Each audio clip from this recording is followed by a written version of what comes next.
According to CTV, almost 1 in 3 Canadians believe that the US may invade us, and at the same time, some are cheering for the American economy to fail under Trump. It's not just strange politics. I view this as a problem for Canadians and their grip on reality. Brian Lilly, amongst a number of other people, call this Trump derangement syndrome. They say it's when dislike of Trump becomes so intense that it starts to distort how people actually read basic facts about America and about how it compares to Canada. It's not about loving Trump, it's about whether we're still dealing in facts or in fear. I don't like Trump derangement syndrome. I think it's more of an addiction. I think people have an addiction to hating Trump, to being biased against Trump, and they're unwilling to admit that we're not doing as good as them in some areas.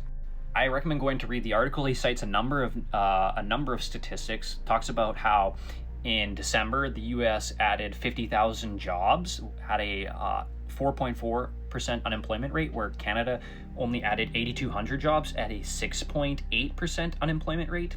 And yet the spin online was basically about that Canada's beating the US and that a weaker American economy would somehow be better for Canadians. I don't understand that logic because our economy is very tightly tied to the Americans. Trade, investment, supply chains. When the US slows, Canada is getting hit as well. So hoping Trump fails isn't really a slogan or a good plan. It's basically hoping that our largest customer, lender, and neighbor tanks its own economy and takes us with it.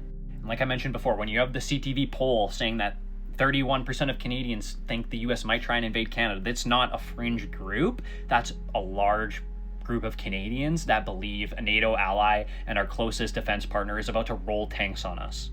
Then CTV runs another outlet where defense and foreign policy experts say the US military action against Canada is extremely far-fetched and off the table. And I look at it and I say, the fear and the evidence don't add up, but yet people are still afraid, and it still spreads like wildfire due to a pre-existing narrative about Trump and the US. I don't get it as a Canadian why people just can't deal in facts and not fear.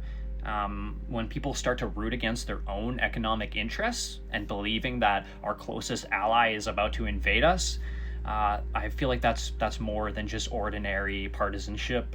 It's whether you want to call it Trump derangement syndrome or something else. We need to go back to logic and evidence-based thinking, dealing with the facts.